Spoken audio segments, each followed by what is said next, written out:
for A. Michael and Tyrese. Welcome to UPFRONT. How are you guys? I'm blessed. How are you doing? I'm good. Tyrese? Good, man. What's happening? You know, the last time I actually talked to you was on the red carpet for Black and Blue over at the, oh God, I'm forgetting the theater right now, but it was a huge premiere. Screening out yeah.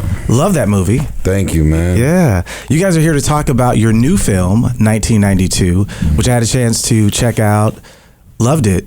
Love what you guys do with that. Love the dynamic, the father and son dynamic that we don't see in films right now. So yeah, Chris is crazy, man. He tried to push my buttons, man. Yeah, throw his ass out the car. I tried to push your buttons, or I succeeded.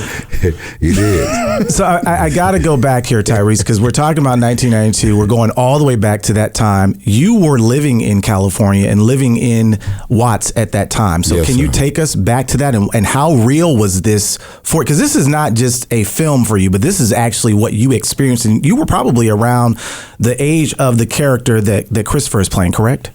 I think, I don't know, Chris, you was about 15, 16 in the movie? Yep. Yeah. So I think in 92, I was 14, I think. So yeah, around that same age. But in the film, for the sake of context, like, you know, I'm making reference to the 1965 Watts riots, Absolutely. which I was not around for in real life as Tyrese, but for the sake of the film 1992 was 32 years ago. So going back to when I would have been about 14, I would have experienced the 65 riots that Dr. King came out for in Watts. So, it was, one of the things that I'd like to say to people is, for people that live in Minneapolis, they're always going to be affected by the trauma of George Floyd, even if you just moved there. There's no way to get rid of that negative cloud of something that dark and evil that played out for the world to see. That's how we feel about LA when it comes to 1992, Rodney King, those images, it's like stained in our minds. And then before 92, we had 1965. Like, so I'm not only from Watts, I was born and raised in Watts, and Watts was only known for the 1965 riots. Before I got on as the Coke Kid, my city my little piece was only known for Watts riots. That's all I heard my whole life. Man, all this was burned down, parents and grandparents telling the story of this trauma. And when you from New York, and it's not comparing traumas, but how do you not think about and still feel the energy and the trauma of September 11th? How do you go to Memphis and not still feel the traumas of Dr. Martin Luther King being assassinated at the Lorraine Motel? Like, it's just this negative thing that's still there. And at any point, someone's going to bring up the topic and still want to talk about those very dark historical events. So with all of that being said, we didn't necessarily want to do a movie just pointing out the racism, the evil, the racist cops, the trauma. We wanted to entertain you, right? So I've been telling people that this is the Fast and the Furious of South Central LA films. You've never seen this much diversity.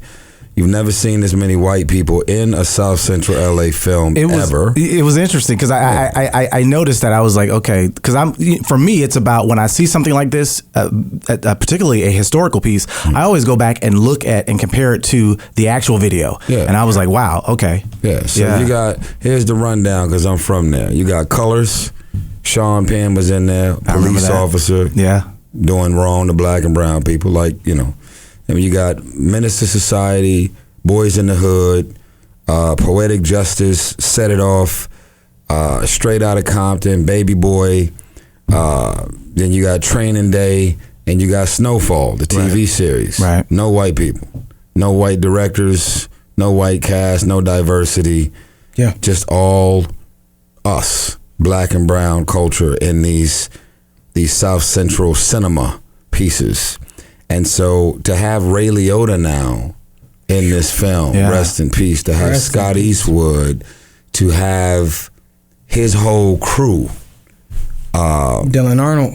Yeah, Dylan breaking into a warehouse to steal $50 million in platinum bars. And I'm getting to know my son, played by Chris here, who's now my son in real life. It's real. And this is all happening on the night of the riots. Oh yeah. Because you know, well, listen, when you call 911, you're gonna be on hold for 4 hours. But I think that's a part of the movie that you like, a scene in the movie where you're pulling me out of the riots and you make reference to that. He's like, look around. You don't hear police officers. You don't see no fire trucks or ambulances. Yeah. And so, and can I say, I loved how when you found him, because that was so, I was like, this is so authentic, because that's what black parents would do. You would just go right into whatever the situation was, and then you saw him, and it was like, Antoine, get your, get over here. He's just a badass kid. Yeah. But we also wanted to capture that. Yeah. Like, we didn't want this to be a story that was just about action.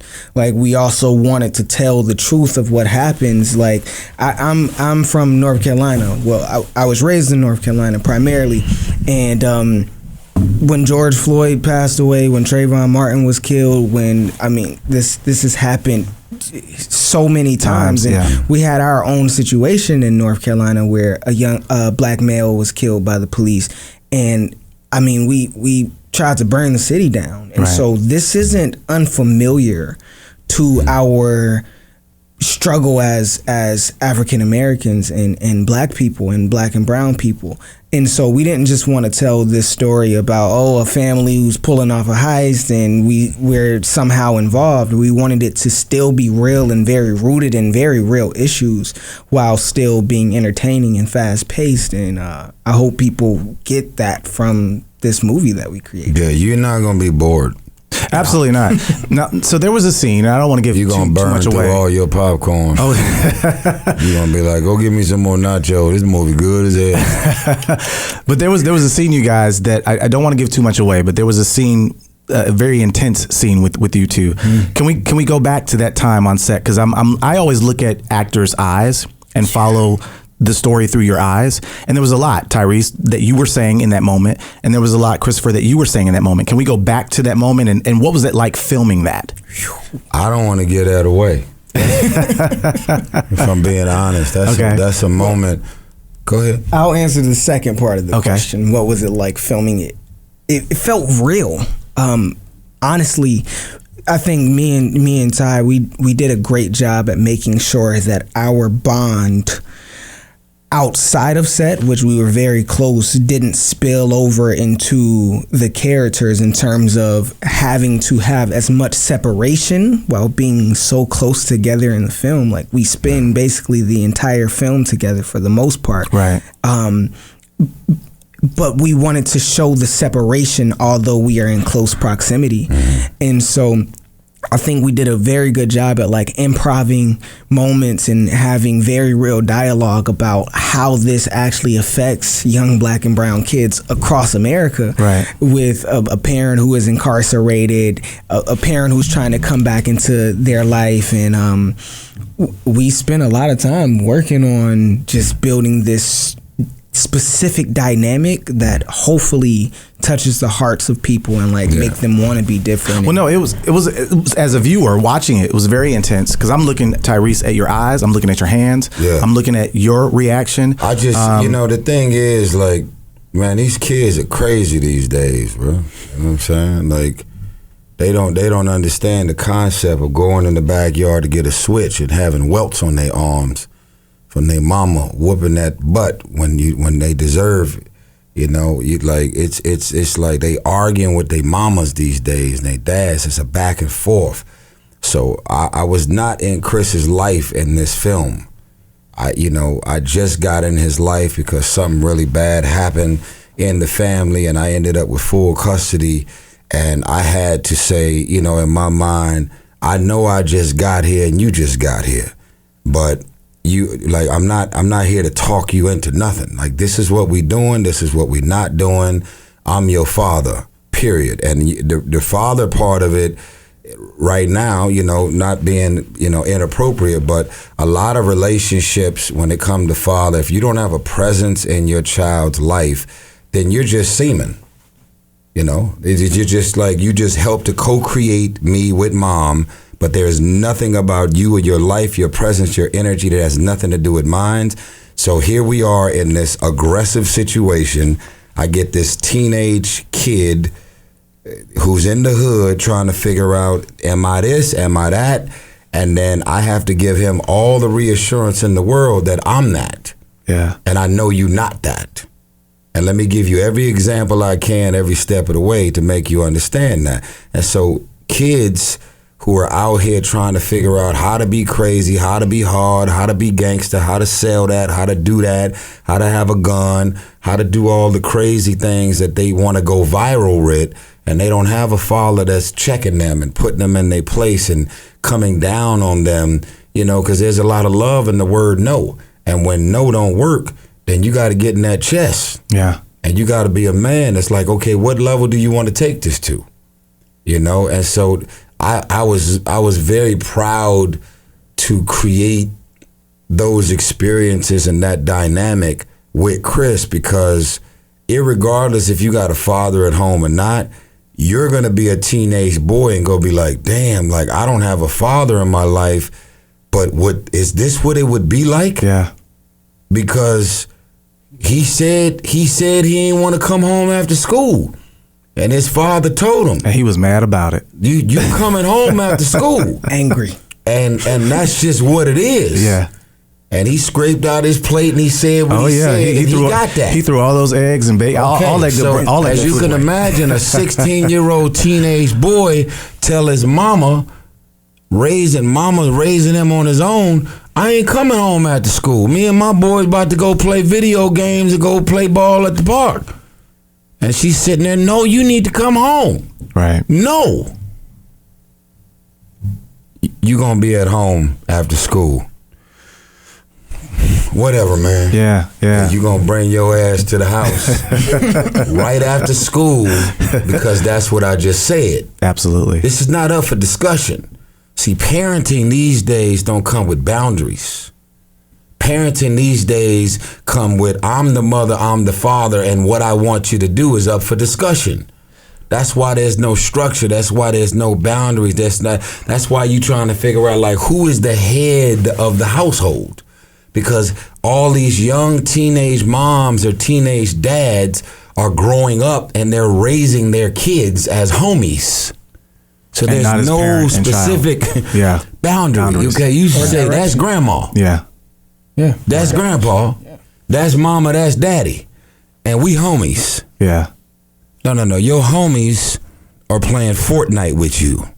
When I come in here and say turn the game off, I mean turn it off. This is not up for discussion. Absolutely. You could be mad about it because you wanted to play a little longer. Turn the game off. Yeah. Yeah. All right, man. I'll see y'all tomorrow. So listen, I want it because we're running out of time. So that's the dynamic that we had to establish on set in our relationship. Like, this is not my son, but I wanted everybody in the world to know this is my son. And if we don't deliver on that father-son dynamic, then we just two work-for-hire actors who didn't do our job. You guys did an amazing job. There's, and I don't want to give it away, but there's another scene where we see that coming together that I thought was very precious. Before we end this, Ray Liotta, we mentioned him at the top. This was his last film. What was it like working with him? Because he's always been an amazing actor. Loved him. Uncomfortable. Okay. He's uncomfortable because he's rest in peace to that brother. You know, he came to set and he was like, look, I don't get along with y'all characters, so I don't get along with y'all in real life. Don't talk to me, stay away from my section. I'm here to do my job, and if we ever get too familiar and get too comfortable on set, that's gonna bleed over into the movie. I wanna make y'all uncomfortable on set, because when that camera start rolling, then that discomfort needs to continue. Yeah. He was cordial, but don't go over there and try and talk about the Lakers. You don't want to hear, but hey, man, did you catch the Kings game last night? Man, they were out there, man, they almost lost by 2 seconds. That did not happen. Yeah. What I will say about Ray is he was obviously a true professional, as you can expect. But he always kept us on our toes, and he was just very intense about making the best choices and decisions for his character, right, that would in turn affect all of us. And I think you see that in the movie. What I will say is when we were past all of the fear and the intense scenes, who he plays and who he was, two completely different people. He was such a lovely person, so amazing. I can remember our last hug. But that just is a testament to how great of an actor he was, the way that he's able to shapeshift, and that's why he's a legend. That's why he made it as far as he did, and he was a part of the most legendary movies ever created. And so rest in peace, Ray. I'm trying not to get emotional, so I'm gonna leave it there. All right. Guys, thank you so much for being guests today on Upfront. We're talking about your new film, 1992. It's coming out in theaters next weekend. Yes. August 30th? August 30th. August 30th. Yeah, my double album is dropping on the same day, called Beautiful Pain. Beautiful Pain. Yeah, it's 20 songs total. It's live. I'm about to actually give y'all something before I leave. Love your rendition of Wildflower. And congratulations on being able to work with the David Foster. That's an amazing accomplishment. Appreciate you. Yeah, I can't believe it either. Like right now when you say his name, I'm like, who you talking about? I'm talking about you. Yeah, that's talking about you. But, you know, Tyrese Gibson, Scott Eastwood, Ray Liotta, Christopher Ammanuel, 1992, August 30th. Get your tickets. They're live. Yeah, listen to my album on the way to the theater. Please. That's it? That's it. Thank you for watching this special edition of Upfront Inside the Entertainment Industry. Catch Ray Cornelius every Saturday morning at 9:30 a.m. on Jazz 91.9 WCLK and WCLK.com.